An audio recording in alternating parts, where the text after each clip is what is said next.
स्वागत है आपका grow with Baba ji channel पे। आज हम बात करने वाले हैं ऑब्जर्वेशन की उस छिपी हुई पावर के बारे में। एक ऐसा स्केल जिसके बारे में आपको लगता है कि आप जानते हैं, पर असल में नहीं। ये सिर्फ देखना नहीं है, ये है समझना। लेकिन एक बात याद रखिएगा, अधूरा ज्ञान खतरनाक हो सकता है, इसलिए इसे पूरा समझिएगा। जरा इस बात पर गौर कीजिए, 90% लोग सिर्फ देखते हैं, वो समझते नहीं हैं। और जो समझ जाता है, असल में कंट्रोल उसी के हाथ में होता है। ये पावर एक बहुत बड़ी जिम्मेदारी के साथ आती है, क्योंकि ऑब्जर्वेशन सिर्फ आंखों का खेल नहीं है, ये तो दिमाग को पढ़ने की कला है। देखना, ये तो एक पैसिव काम है। बस सतह पर जो दिख रहा है उसे देख लिया, जिससे अक्सर कंफ्यूजन ही होती है। वहीं दूसरी तरफ ऑब्जर्वेशन एक एक्टिव स्किल है जो आपको गहराई और कंट्रोल देता है।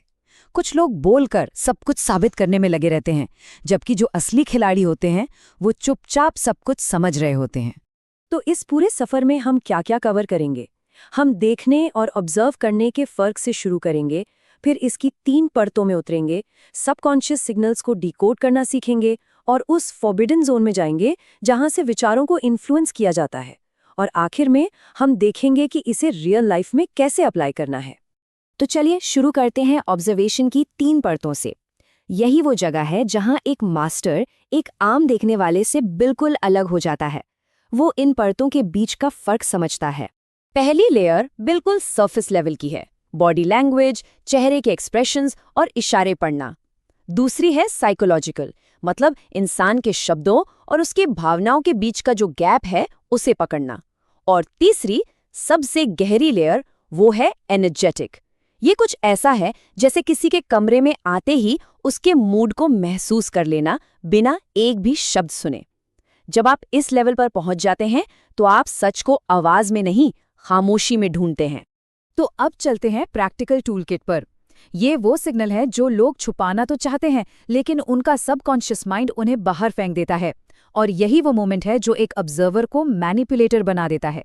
याद रखिए, जब सब लोग बोल रहे होते हैं, उस वक्त दुनिया के सबसे शक्तिशाली लोग ऑब्जर्व कर रहे होते हैं।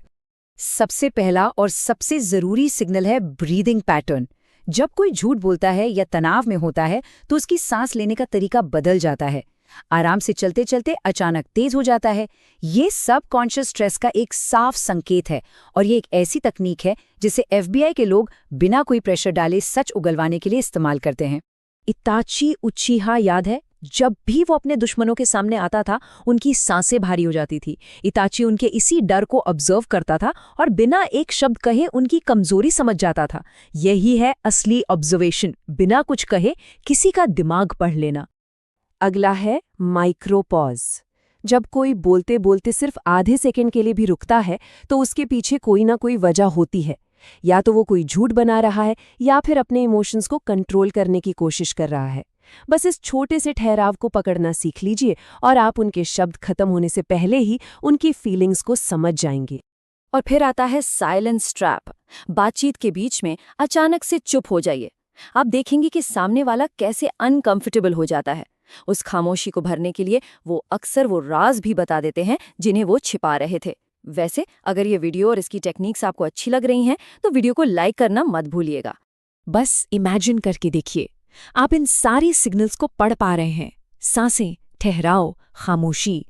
आप लोगों के शब्दों पर ध्यान देना बंद कर देंगे और सीधा उनके दिमाग पर फोकस करना शुरू कर देंगे। उस दिन ये दुनिया आपको नकली नहीं बल्कि बिल्कुल ट्रांसपेरेंट लगेगी। ओके, अब तक हमने देखा कि ऑब्जर्वेशन कैसे काम करता है, सरफेस पर, साइलेंस में। लेकिन अब हम उस फॉरबिडन जोन में एंटर कर रहे हैं जहां से लोगों के फैसले, उनकी भावनाएं और उनके रिएक्शंस निकलते हैं, यानी उनका सबकॉन्शियस माइंड। जब आप इसे समझ जाते हैं तो आप लोगों को कंट्रोल नहीं, उन्हें गाइड करने लगते हैं, वो भी बिना उन्हें पता चले। इसे कहते हैं मिरर न्यूरॉन इफेक्ट। हम इंसान सबकॉन्शियसली अपने आसपास के लोगों की एनर्जी को कॉपी करते हैं। अगर आप शांत हैं तो वो भी शांत हो जाएंगे। अगर आप कॉन्फिडेंट हैं तो उनकी एनर्जी अपने आप दब जाएगी। आपको बस अपने इमोशंस और पोस्चर को कंट्रोल करना है और वो अनजाने में आपको फॉलो करने लगेंगे, ठीक वैसे ही जैसे योहान लीबर्ट करता था। ये स्लाइड बिल्कुल साफ दिखाती है कि ये पावरफुल डायनामिक काम कैसे करता है। आपकी जो कंट्रोल्ड स्टेट है, शांत, कॉन्फिडेंट, वो सिर्फ आपकी नहीं है, वो एक टूल है जो आपके आसपास के लोगों के सबकॉन्शियस रिस्पॉन्स को शेप देता है। वो आपकी एनर्जी को ही कॉपी करने लगते हैं, चाहे उन्हें इसका एहसास हो या ना हो। दूसरा टूल है इमोशनल एंकर। इसको ध्यान से समझिए। जब कोई इंसान बहुत ज़्यादा इमोशनल होता है, चाहे वो बहुत बड़ी खुशी हो या बहुत गहरा दुख, और आप उस वक्त उनके साथ मौजूद रहते हैं, तो आप उनके सबकॉन्शियस में एक एंकर बन जाते हैं। उनका दिमाग आपको सुरक्षा या ताकत से जोड़ लेता है, जो आपको फ्यूचर में उनके फैसलों पर एक गहरा असर डालने की ताकत देता है। और इसका best example classroom of the elite का अयानो कोजी। वो हर सिचुएशन में न्यूट्रल रहता है, लेकिन जैसे ही कोई कैरेक्टर इमोशनली टूट रहा होता है, वो उनके पास जाता है, एकदम शांत और चुपचाप, और बस इसी तरह वो उनके सबकॉन्शियस में एक परमानेंट जगह बना लेता है। और आखिर में आती है कंट्रोल्ड साइलेंस की पावर। जब आप शांत और चुपचाप मौजूद रहते हैं, तो ये एक तरह का साइकोलॉजिकल वैक्यूम बनाता है। इसे भरने के लिए लोग अक्सर अपनी इनसिक्योरिटीज और सीक्रेट्स को खुद ही बाहर निकाल देते हैं। यही वजह है कि जो सबसे माहिर लोग होते हैं वो कम बोलते हैं और ऑब्जर्व ज्यादा करते हैं। लेकिन ये सब आखिर काम तभी करेगा जब दिमाग प्रेजेंट में हो। तो चलिए मैं आपको 5 रियल वर्ल्ड सिचुएशंस देता हूं जहां आप इस स्किल को तुरंत प्रैक्टिस करना शुरू कर सकते हैं। तो प्रैक्टिस कैसे करनी है, सुनिए। पब्लिक जगहों पर देखिए कि कौन बेचैन है, कौन आई कांटेक्ट से बच रहा है। बातचीत में उन छोटे छोटे पॉज को पकड़िए। बहस के दौरान टूटी हुई सांसों पर ध्यान दीजिए, ये कंट्रोल खोने का सबसे बड़ा साइन है। रिश्तों में इमोशनल उतार चढ़ाव के वक्त मौजूद रहकर एंकर बनिए। और किसी को इन्फ्लुएंस करना हो तो बस उनके पोस्चर का 10% हिस्सा कॉपी कीजिए, उनका सबकॉन्शियस आप पर भरोसा करने लगेगा।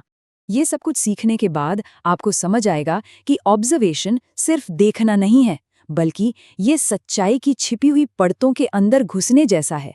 आपका दुनिया को देखने का नजरिया ही पूरी तरह से बदल जाएगा। यही तो फर्क है एक आम इंसान और एक ऑब्जर्वर में। एक दुनिया में जीता है, दूसरा दुनिया को कंट्रोल करने के लिए जीता है। जब आप लोगों के सबकॉन्शियस को समझ लेते हैं तो आपको दुनिया फेक नहीं बल्कि प्रिडिक्टेबल लगने लगती है। तो अब आप वो इंसान बन चुके हैं जो सिर्फ देखता नहीं बल्कि ऑब्जर्व करता है, महसूस करता है और समझने लगा है। लेकिन ये सब एक सवाल छोड़ जाता है, जब आप दुनिया को प्रिडिक्ट कर सकते हैं तो क्या वो दुनिया अभी असली है? ऐसे ही और डार्क साइकोलॉजी के एनालिसिस के लिए सब्सक्राइब जरूर